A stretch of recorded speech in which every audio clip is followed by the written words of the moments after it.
The pre-Clovis model differs significantly from the Clovis first model in the precise timing of the initial occupation of the New World and the migration routes used to reach the areas south of the glaciers. However, both models agree that human occupation of the Americas took place during the latter stages of the last period of glacial advance. In specifically, the Wisconsin glaciation or oxygen isotope stage 2. Thus, the consensus of the archaeological community is that, with the exception of Antarctica, the Americas were the last continents to be occupied by humans. Whether these people followed a coastal route or an ice-free corridor, their voyage breached one of the last true frontiers. A small number of archaeologists argue that the initial human occupation of the Americas was actually much earlier.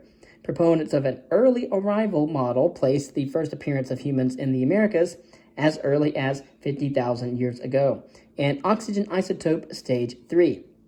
One impediment to this model is that human occupation of Beringia at that early date was extremely limited. Recent discoveries in Siberia have begun to push back the date for the initial occupation of Western Beringia.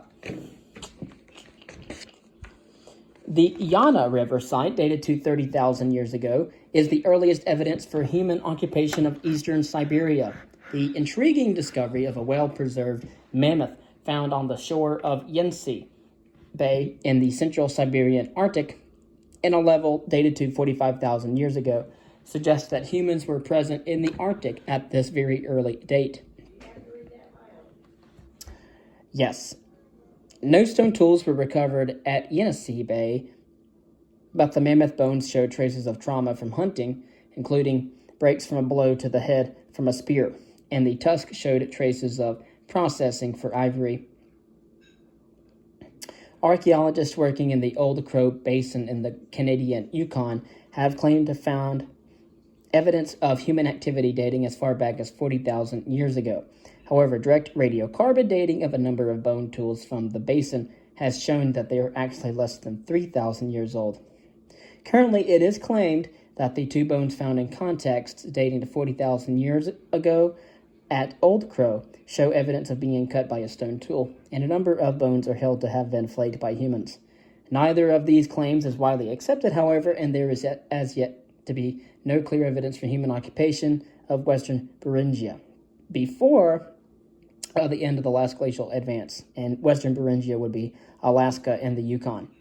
A number of claims have been made for evidence of early human occupation of South America. At Monteverde were found objects that might be tools in level MV1, which is below at level MV2, discussed earlier. MV1 is dated to 33,000 years ago. The evidence of artifacts from that level has not yet been widely accepted, and many express some reservations about the claim. The boldest claim for early human occupation of the Americas comes from the excavators at the site of Pedra Furada in Brazil. Pedra Furada is a site in Brazil where highly controversial evidence of human occupation dating to between 48,000 and 35,000 years ago was found. Excavations in the rock shelter at the site uncovered burnt patches associated with pieces identified as stone tools. Radiocarbon dating places the earliest levels at Pedra Furada between 48,000 and 35,000 years ago. The excavators argue that the burnt patches are evidence of controlled use of fire by humans. Critics, however, have countered that these patches are equally consistent with natural bushfires. The major point of contention is whether the pieces identified as stone tools are actually the result of human manufacture. Most of the tools are quartzite cobbles that have been very simply chipped and whose source is a geological deposit found at the top of the cliff, 100 meters directly above the site. The actual sediment of the site is made up of cobbles and soil that plunged down from the top of the cliff over the course of millennia, probably during periods of heavy rainfall.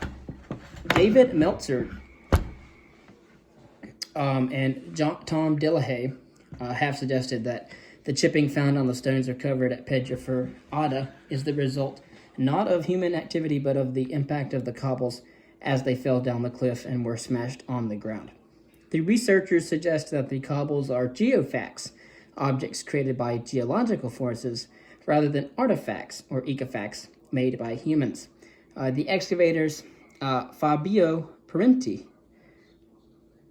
for example, and others have reacted with outrage to this suggestion, stating that the patterns of chipping found at Pedra Furada are too complex to have been created by a natural process, resolving the question of whether humans were involved in the burnt features in stone tools found at Pedra Furada is of critical importance. And then we have the Solutrean hypothesis. The lack of evidence of antecedents of the distinctive Clovis points in Siberia and Alaska casts some doubt on the Clovis first model. Added to this doubt, all the aforementioned questions raised about the viability of an ice-free corridor as a migration route connecting Beringia with the regions to the south of the Cordilleran and Laurentide glaciers. According to the Solutrean hypothesis proposed by Dennis Stanford and Bruce Bradley, the origin of the Clovis people was not Siberia, but rather Western Europe. This is a very unlikely scenario, as it would require a lengthy crossing of the North Atlantic. Stanford and Bradley point to similarities in the fine bifacial flaking of spear points in the Clovis period of North America and in the Solutrean period of the Upper Paleolithic of Spain and France. Their proposal, however, does not explain why these similarities could not be the result of parallel invention. As has yet been pointed out by Lawrence Strauss, there are considerable differences between Solutrean and Clovis points, notably a lack of fluting in the Solutrean. Moreover, the Solutrean industry ends around 5,000 years before the beginning of the Clovis. Concerning the skeletal and genetic evidence, only a small number of human skeletal remains have been recovered from sites in the Americas that are older than 9,000 years. No significant human remains have been found from either Clovis or pre-Clovis contexts. All of the human skeletal remains found in the Americas can be assigned unambiguously to Homo sapiens. And so the small number of human skeletal remains that have been found in context slightly later than Clovis has recently become the focus of controversy. On the basis of analyses of the shape of the skulls of these individuals and comparisons with the shape of the skulls of modern populations, some scientists have argued that they are distinct from modern populations of Native Americans. The description of a skeleton discovered at Kennewick, Washington, that is dated to 9,200 years ago as Caucasoid has led to an intense dispute in which the critical issue is ownership and control of the skeleton. The intensity of the political debate has clouded the question of what the recovered human remains tell us about the initial human occupation of the Americas. The discovery of a near-complete skeleton dated between 13,000 and 12,000 years ago in the Hoyo Negro underwater cave system in Mexico provides a new glimpse at the morphology of early humans in the Americas.